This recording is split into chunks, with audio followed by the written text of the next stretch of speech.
let's get the ball rolling and start this whole session with our first and only keynote speaker,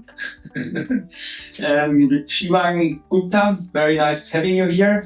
He is actually the founder of, sorry, I have to look this up, the Generative Beings. So it's basically a community across ASEAN mainly, right, with over 2,000 already members to share basically all types of aspects of Gen AI.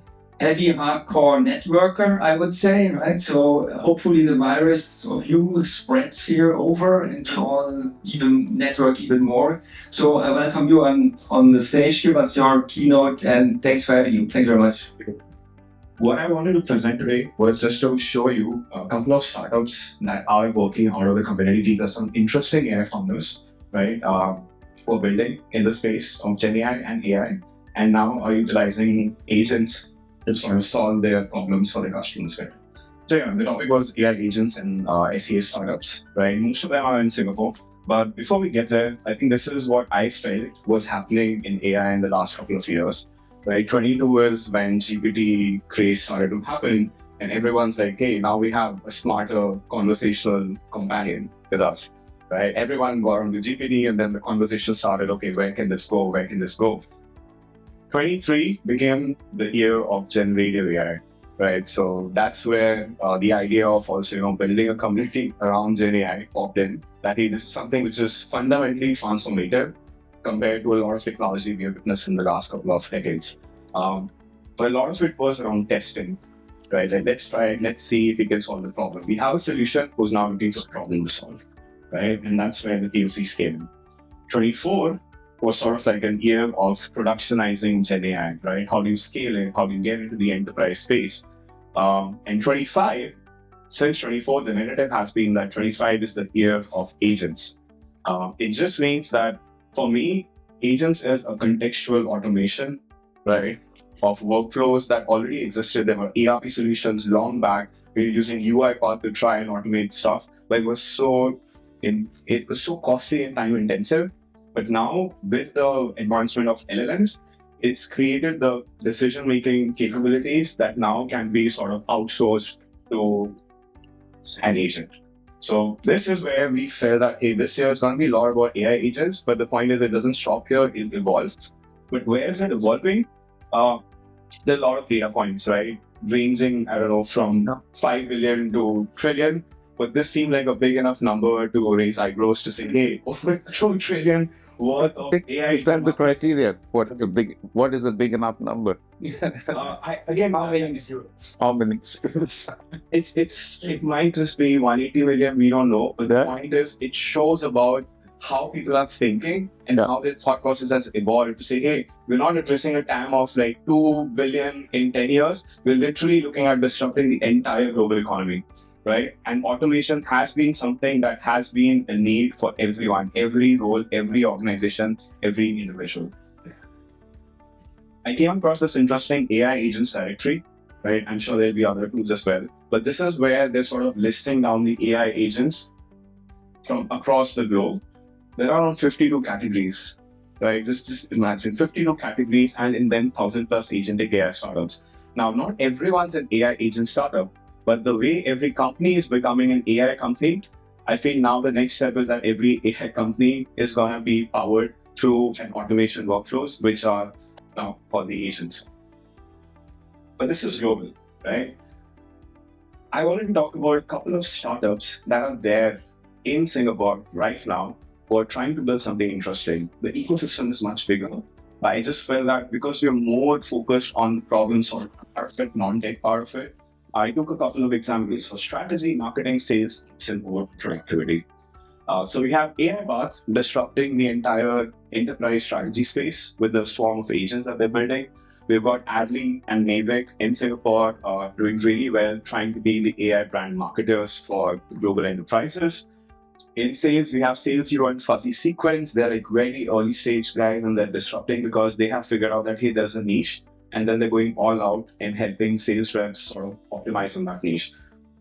In operations, we have Venti Labs, we have Elgo Technologies, we have different companies we're trying to build a front end where you can then build out your own agents.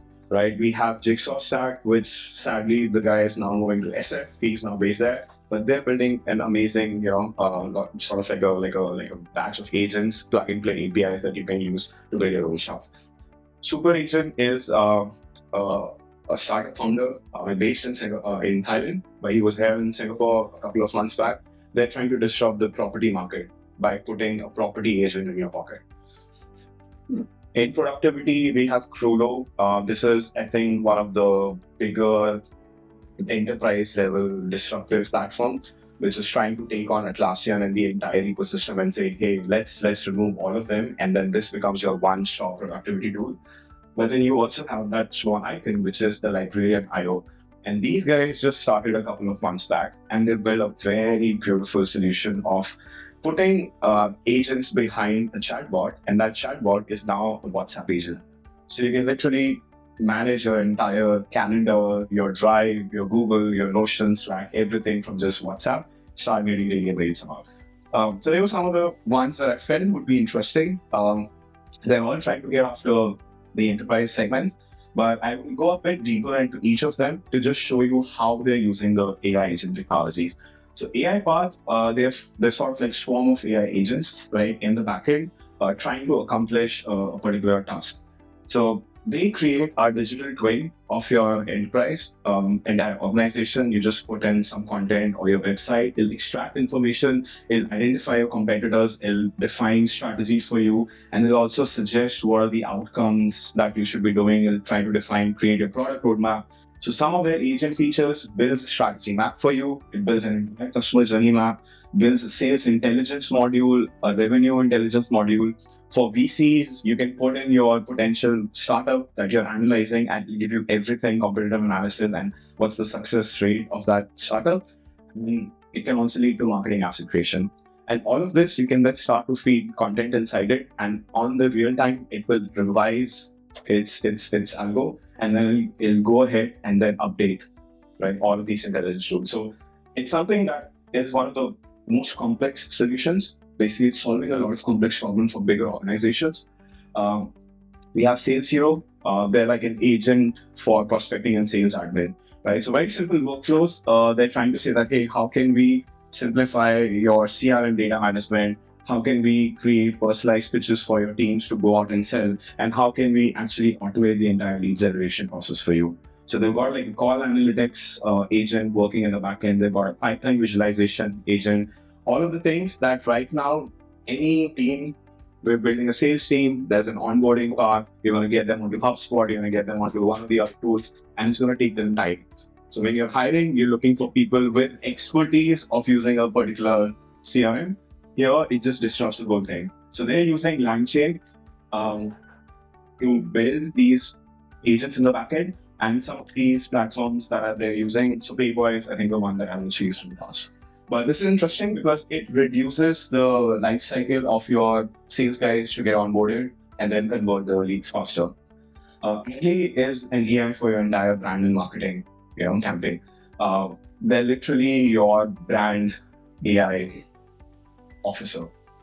So everything that you want to do to upskill your brand, they've got over 14 agentic flows. So it's just like, okay, let's just talk about a few of them.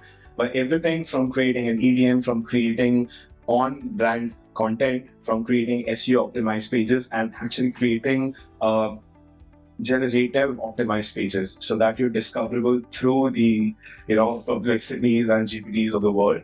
And that's another space that they feel is going to be really disruptive for them. They've reduced content creation from 3 weeks to 3 days. So any organization knows how painful it is to create, like 1,500, campaigns for a single outcome. All of this can help to disrupt also.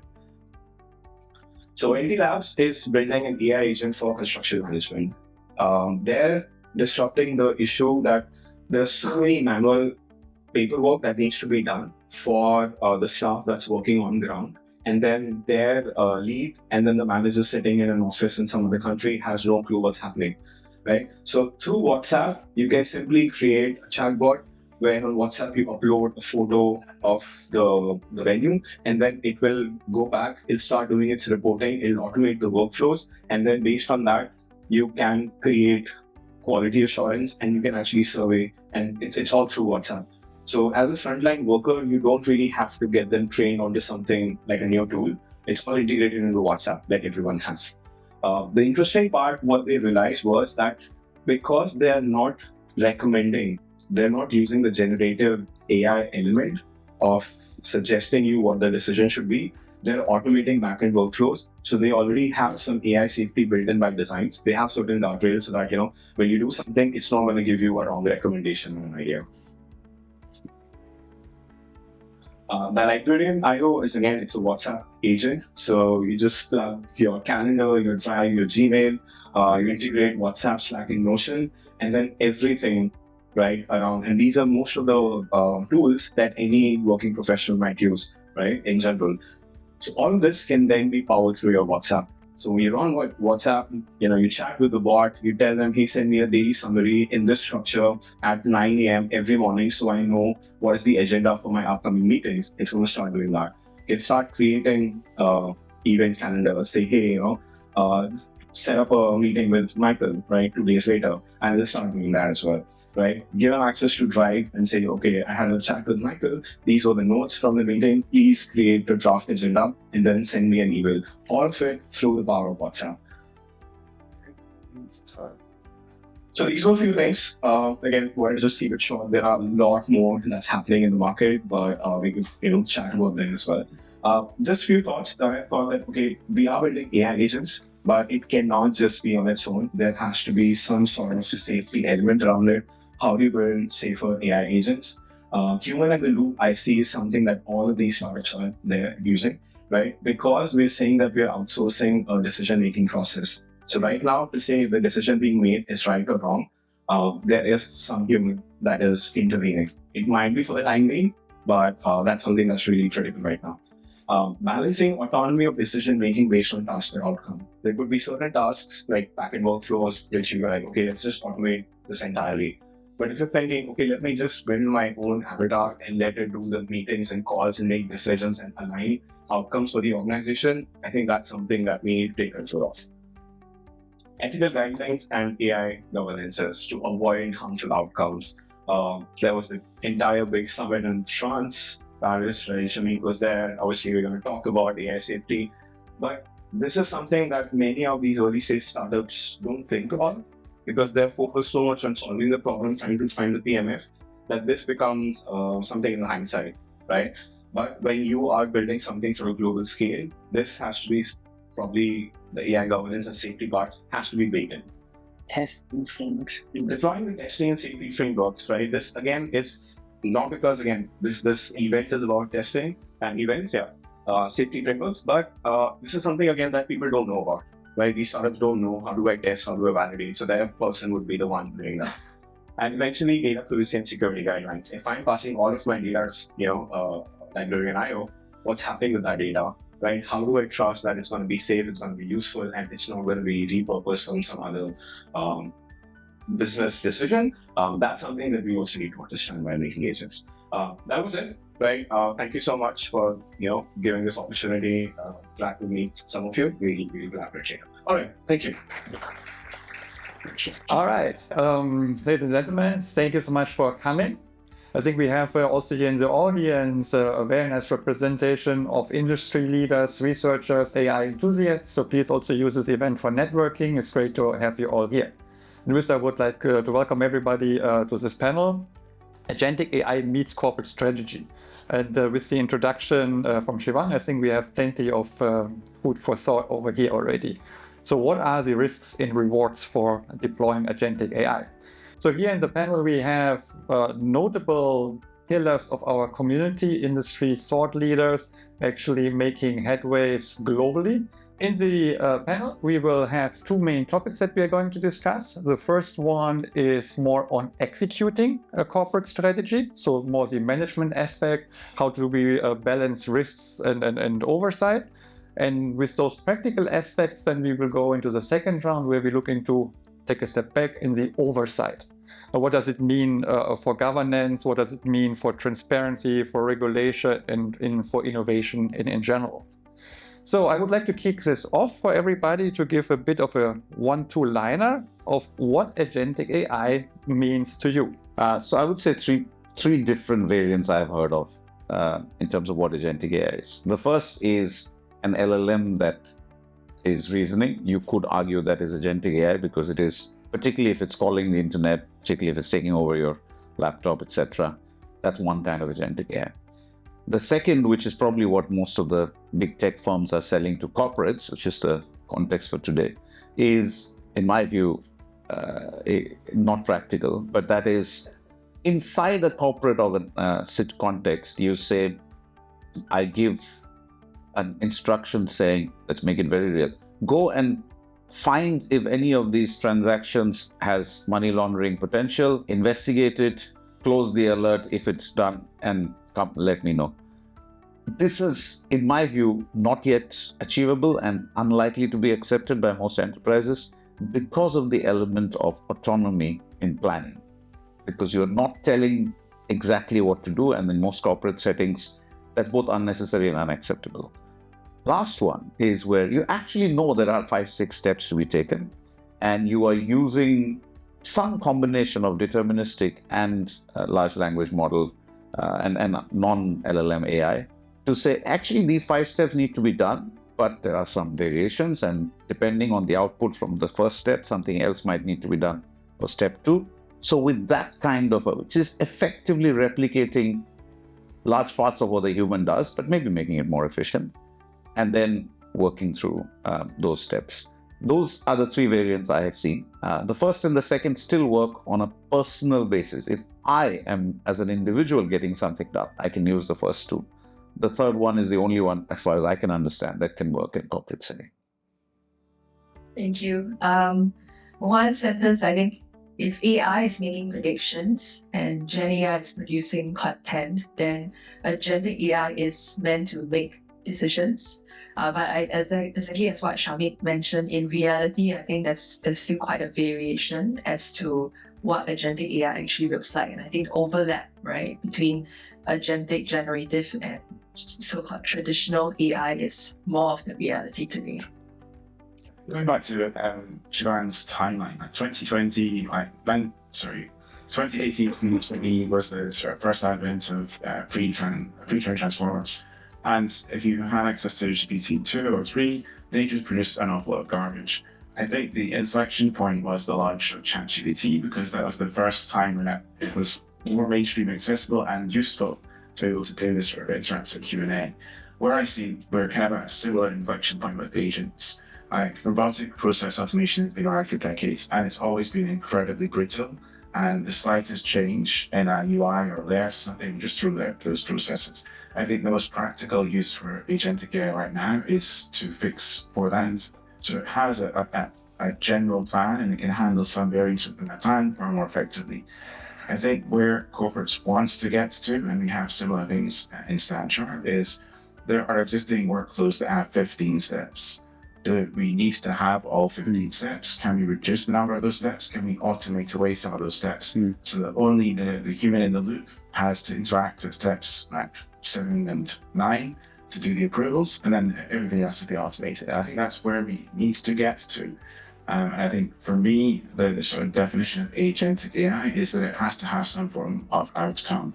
I get the idea of reasoning, and like I'm a technologist, so when DeepSeek R1 launched, I spent all night playing with it. What I should have been doing is shorting video stocks. But that's why I'm a tech builder, not technically working for VC. But yeah, I think for me, seeing where the reasoning models are going and the ability to create plans and execute against them, and then have some sort of real-world interactions, whether it's through tool use, like the Stas mentioned earlier, it gives you those outcomes. I think that has to be the critical definition of an agentic AI. It has to execute, or it has to have some sort of measurable outcome. From agentic AI, what you bring up now, that helps us identify who are the frontline workers, right? Like who is actually interfacing with those AIs directly. What do the managers need to know? What do the consumers need to know?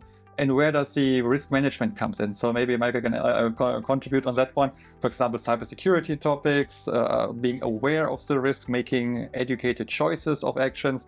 Maybe you can give some insights on that. Yeah, it's interestingly enough, I think the biggest part for these enterprise use cases is augmenting the tools that the team already use every day. So cybersecurity, for example, so not advertisement, but tools like Datadog and Wiz have been around for years already, and they already aggregate cybersecurity signals and noise into their systems and do reporting. So your CISO, your cybersecurity team will see red flashing thing, but they don't understand, and they're not technical experts, understand what does red flashing thing mean. So we've seen those products now mature to the point where the AI can see, well, this thing is flashing red because your RDS database on the Amazon is exposed to the public internet. But it then can also do the next level thinking of understanding why that is the case.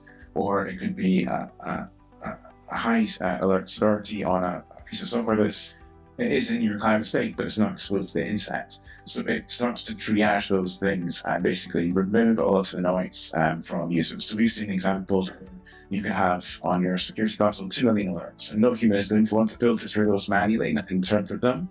But using this next level sort of Agentic AI workflow on top, which digests those alerts and does the interpretation, you actually now reduce all of that noise down to just a few critical alerts that you need the human to take charge of.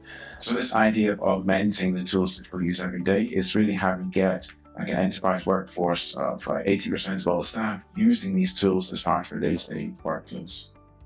Thank you for that insight. On the topic of tools, actually, you have a perfect segue also to hand over for April. I think you're developing these tools, correct? So what do people need to know that use those tools? Yeah, we look at how to give the consumer confidence, right, in these agentic tools. Right? Even as a step before that, what we're observing is actually there's a lot of implicit and tacit knowledge that human knowledge workers have in their day-to-day jobs. And one of the gaps right now in corporate strategies is how do you translate that knowledge into content and information that you're going to feed to your agentic AI systems, right? Because at the end of the day, input leads to the output as they continue to learn. So as a manager, we come up with plans, right? And we expect our teams to execute those plans. And similar now for agentic AI, it makes plans, and we need to check this plan is executed correctly. And that is also something that resonated with me quite well in one of our prior meetings. So how do we check the plans that agentic AI is making, and how do we ensure that they're executed correctly? I think it's whenever folks ask me, have you seen tools to assess agentic AI systems? My normal suggestion is to forget about agentic AI for a moment and try and take. Actually, my normal suggestion. Anybody says agentic AI, forget about agentic AI, not even for a moment. But never mind. Forget about agentic AI specific testing for a moment. But take what Michael and others have been saying. Take the process that you are trying to get agentic AI to either rip apart or replace as is or augment or whatever you want to use it. What would you do? Let's take a very simple example. Okay, and let's go back to that example I was giving. Maybe it's not very simple, but I'm from banking, so it's simple for me. There's a sanctions list. There's a transaction, and Shameek Kundu is on the sanctions list, and he's also on the transaction. That causes a hit, not based on agentic AI, it's based on fuzzy logic match. Next step, somebody has to see why was it a hit. They have to do certain investigations around, this hit was because of Shameek. Date of birth is not the same, so it's not the same Shameek. Or, date of birth is not present, so it could be the same Shameek. Let's go and see the transactions. I mean, this Shameek is apparently from the UK, but this transaction is between Singapore and Hong Kong. Is it the same person? Reasonable doubt. What am I going to do? Next step, actually, sometimes they look on Google and say, wait, let me see, this is the same. So there's a whole bunch of things that a human does. The interesting thing is most of this can, in theory, be codified, not with AI, with rule-based engines. And the reason I bring this up is because sometimes we assume that just using even more technology, in this case, completely non-deterministic technology, it's helpful because it will somehow automate. Actually, no, it can cost much more. Forget the risk altogether. This is actually a matter of, is it going to work and how much is it going to cost? And if you think that, then bringing the question back to evaluation. At that point, you say, okay, if it is worth it, then what all do I need to test? There's actually 4 things you test in an agentic AI system. The first thing you test, if you have not given full authority to do autonomous planning, which most corporates won't. In other words, if you have given at least a rough plan, the first thing you check is if the steps followed were in line with the plan. Whatever plan you gave with if, then, else, or with some degree of uncertainty, etc. So that's plan assessment.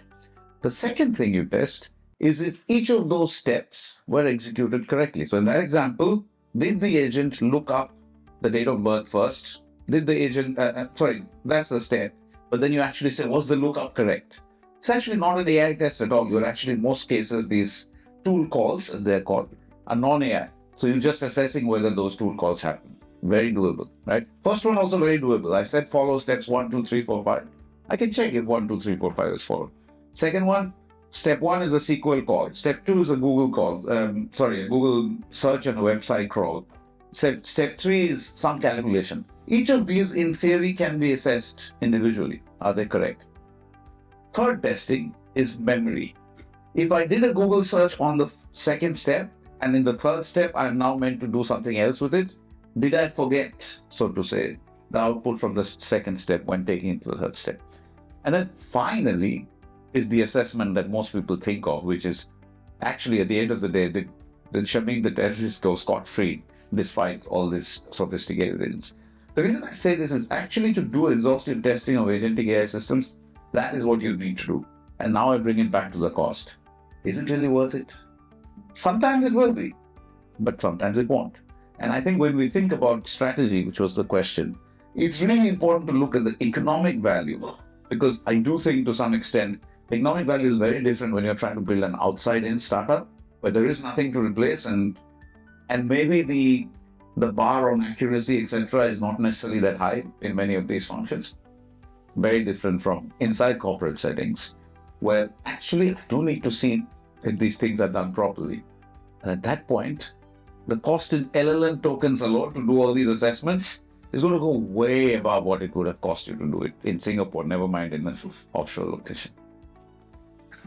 That is actually, I mean, not too sure in favor of agentic AI, but I think it's in favor of careful consideration of the financial part. Never mind the risk. The financial part of what it takes to adopt agentic. But it's quite much in favor of where I'm coming from, first principle modeling, having provable correctness. So this is something, thank you for securing my job here.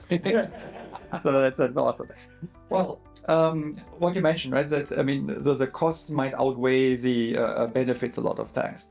But when people start seeing what agentic AI is capable of, they think they can take shortcuts. Right, so they just throw the AI system out there, things break left and right.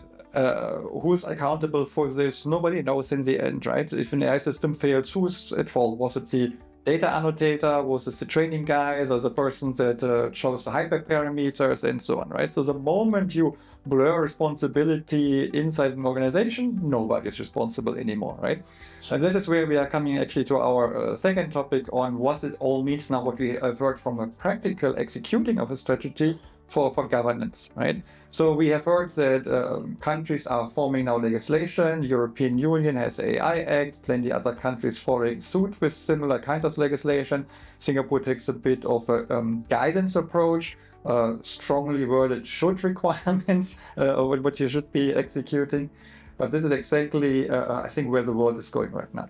And I would like also to invite now the feedback from the panel on what this now all means for governance and what should be regulated, what should be left open for innovation, what should we require in terms of transparency, and of course, ultimately, who should be accountable. And one of the thought leaders here worldwide, I'm actually working with the European Union, EU Commission, writing the standards for the AI Act, and Shameek always comes up because he is totally leading the European Union right now. So maybe Shameek, can you comment on where do you see things going? I'm not sure on that work on the EU. But look, I can't comment on where the EU itself is going. But bringing back the agentic AI question here, I think, at least without speaking on behalf of government, I think it is foolish is the right word for any government to pretend that they know how to govern this fully. So I think the best any person, whether inside companies or at national level or at sectoral level, can do is think about the end outcomes we're worried about.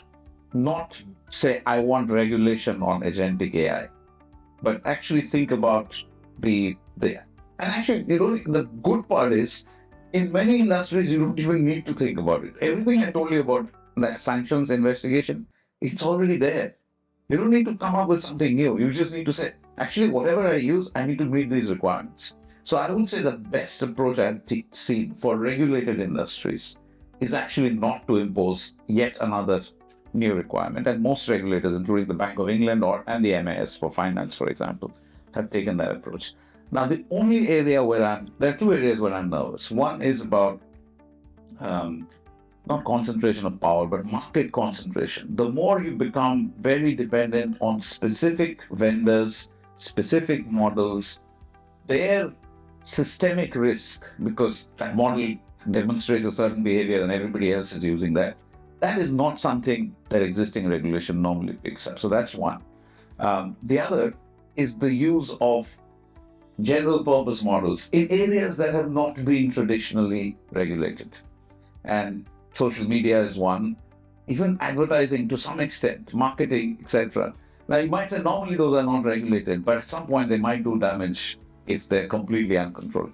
Those are the two areas where I see gaps. And I think, I won't speak on behalf of government, but it is quite public that in Singapore, not just the central regulator, IMDA, but even sector regulators so far have taken an approach of, we're not going to over-regulate, we're going to point to the relevant existing regulations, and we're going to provide hopefully helpful guidelines. Yes, indeed.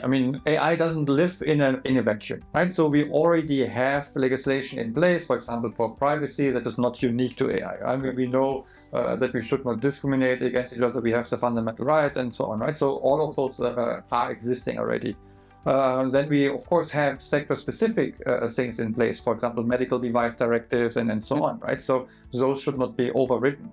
But we also have to acknowledge that there is a horizontal of artificial intelligence that applies to all of those sectors, and it helps definitely if they speak the same language, right? Right now, for example, the automotive guys, they talk about SOTIF, safety of intended function, right? The medical guys have different vocabulary. Sure. And talking about this in the same language definitely helps. Now, when you start drilling down into specifics, right, then you actually have very concrete risks. For example, in the machinery, you talk about what should be the isolation of the wires, right? Like what is the force on a subject, right? So those kind of things, very hard requirements come in. But this is then something we have to think about also from an AI perspective, right? What are the conditions of acceptability? So if I start measuring a certain thing, okay, I get a 96% accuracy or whatnot, when can I say it's good enough or not, right? Maybe April, can you comment on that one? What are the conditions of acceptability? Yeah, thanks for that. First of all, I want to echo what Shameek said. I think understanding the performance and limitations of AI almost necessarily requires context, right? So I really hope we don't add more requirements on horizontal AI regulations. I think what we have today is already good enough for both different types of regulators and industry to understand what the intent of the regulation is. And really at the vertical regulation level, then the question is what are effective levers to make sure that agentic AI doesn't lead to harmful outcomes. And that is very tricky because traditionally regulation only works under certain environments, right? Like you regulate the input, you regulate the output, or if you are able to, you force opening up the AI model. But the thing about agentic AI is a system of systems. Then it goes to the question of how much do you want the manufacturer or the deployer to open up every single system. And there's lots of commercial IP in place, and if we get into that space without understanding enough, then it would just be everyone will be at loggerheads, right? Which is what we're already seeing today. I think what we do need to do is actually understand where testing comes in to give the consumer, to give the technology developer, to give the governance person enough assurance within the enterprise environment that this is a system worth trying. And my ask is regulators just stay out of it for a while more. And let that innovation and safety argument kind of play out, right, within the enterprise level. And when it comes to specific use cases, I think my curiosity is whether agentic AI in cyber physical systems might be a better playpen than agentic AI in pure digital software systems. And the reason I'm saying this is because in the cyber physical world, I mean, intuitively, you can see what the boundaries are, right? Already with robotics, you can define this is the space that it's going to move in the warehouse. If we add on the agentic AI layer within that boundary, what are we observing? And that might allow us, I think, to take the baby steps to define it and then see whether we can translate those lessons. Right. I mean, there's a comment of staying out. I mean, it's an interesting one because right now there is initiatives, for example, from EU, the AI incidents database. They want to know when things going wrong. And of course, we want to avoid making the same mistake twice, right? So the moment one company makes a mistake, once it's transparently reported, then of course we can react on that. Maybe can you comment on how many of your companies would actually report such incidents to a public database? The question means that are operating in many territories. So part of the challenge that we have is if we're working on a venture or even an internal AI project, we have to look at the impact across all of these different territories, different languages. We've seen and used a lot of different foundation models. Even the state-of-the-art foundation models behave differently when you feed them with different languages. I've also been sort of challenged to upskill a lot of our development teams. I had a fun conversation with one of our developers. He just took one of our POCs or examples for using an LLM, and he came out and said, it gives me a different answer every day. It's like, it's non-deterministic by nature.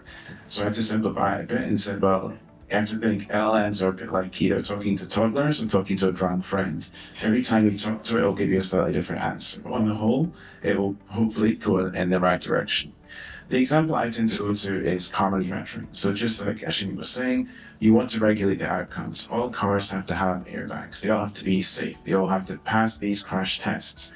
You don't necessarily need to know how the car was built. You might have obviously occupational safety around the manufacturing process for certain parts of that process, but you want to regulate the safety of the outcome, the thing that people will drive on the road. And the danger is if you try to regulate too tightly how things can be made, then you're potentially stifling innovation and also potentially limiting the sort of capabilities of those tools. Really naive example, imagine if you had a regulation that said all car wheels have to be square, then you can very easily put that into your manufacturing process, but the end outcome is not going to be a very useful car. Right.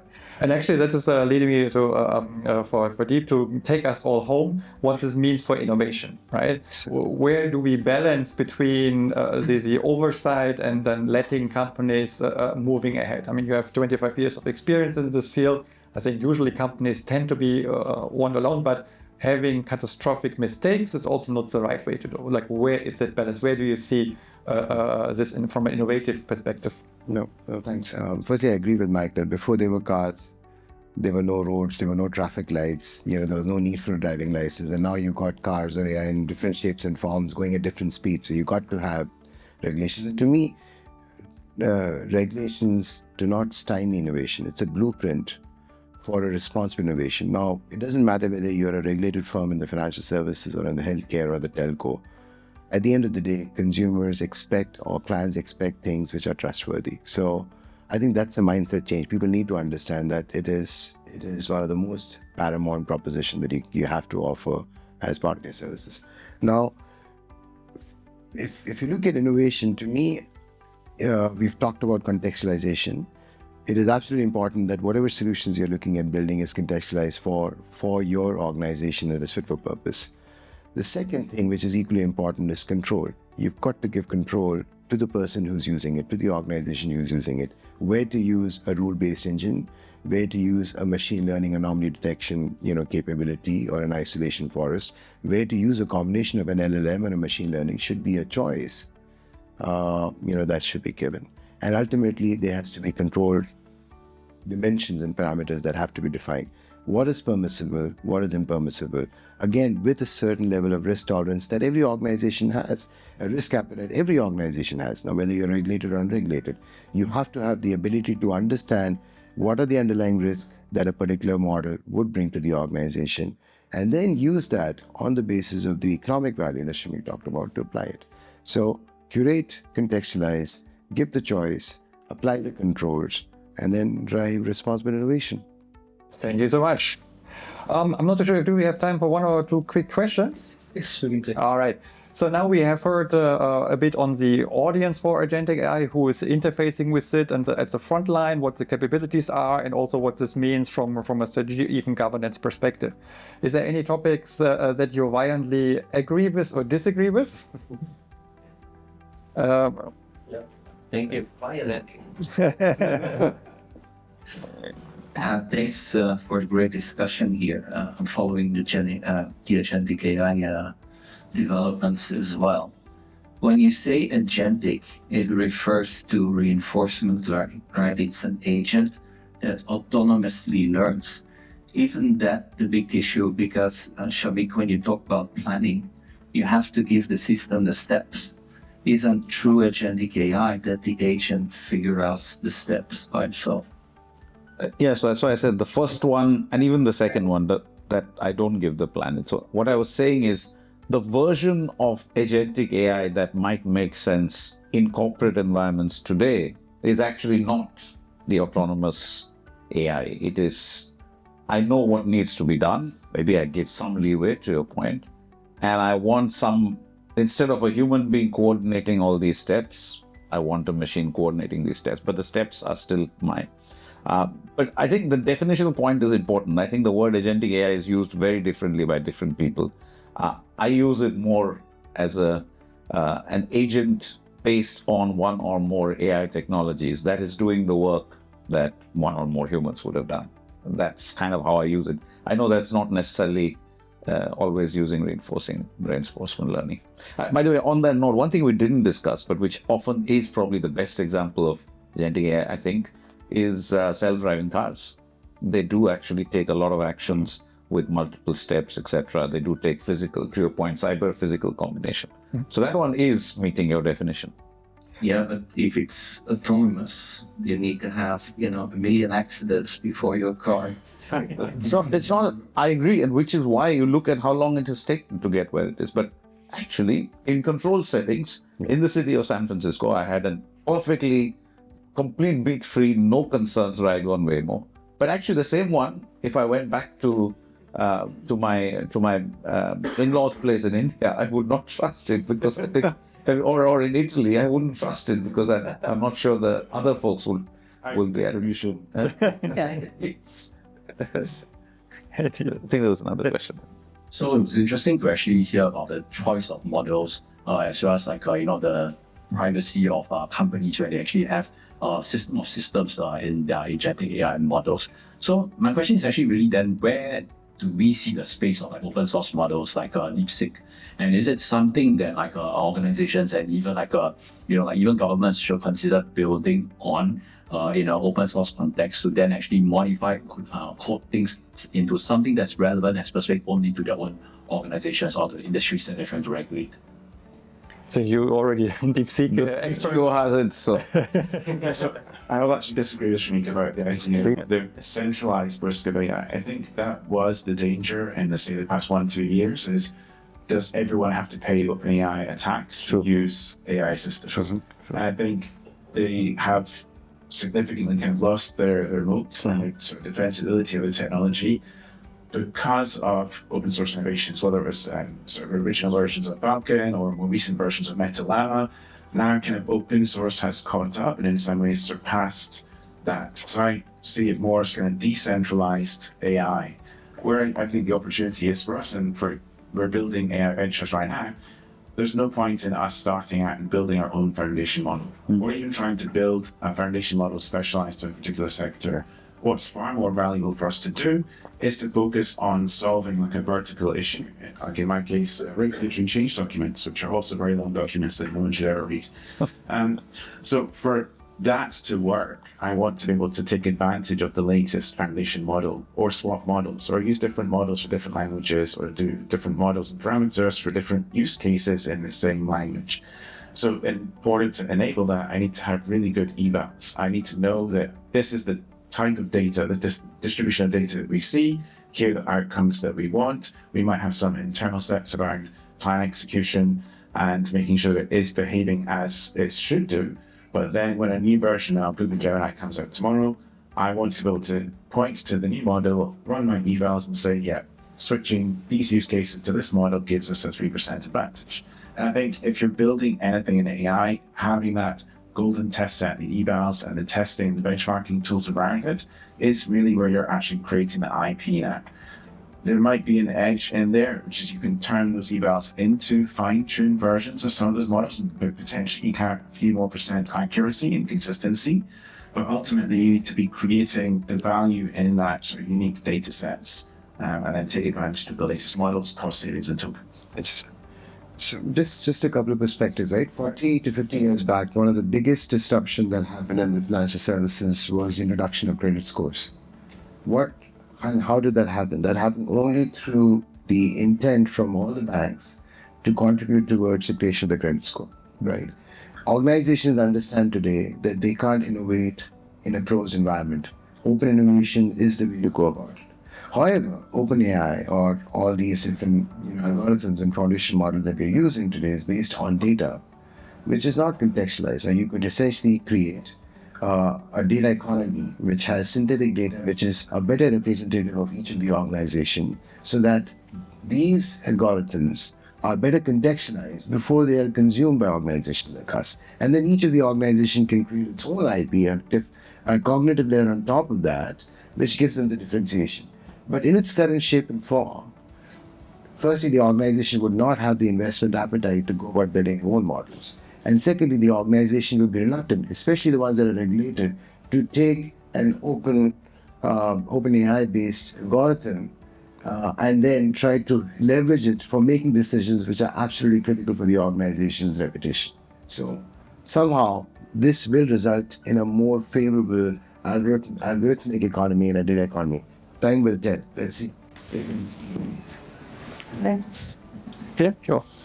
I would add also that in the space of foundation models, I want to caution us against over relying on static benchmarks, especially as we move towards agentic systems. I think there's a human bias here to want to look at scores, right, as validated truths, but static benchmarks or even just foundation model benchmarks, I think it's very quickly becoming, if I may say, corrupted, because the downside of open sourcing it is it can also be used for training, and over time everyone just scores very well, right? But also, I always use the analogy like foundation model benchmarks are in a way like IQ scores. It may tell you its potential, but at the end of the day, how the student is going to perform for this exact science test in March, that you still need your internal golden test set to figure out. And we need to figure out how to enable enterprises to have the means to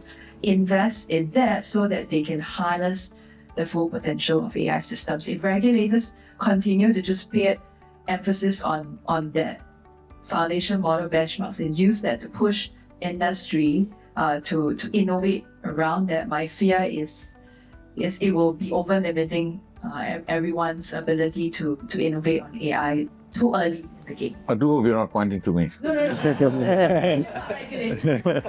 Good. Right. Thank you so much. I have the strong impression that the similar discussions will happen in many boardrooms these days. Thank you so much for sharing the insights. So please put your hands together to thank the panel for sharing the insights.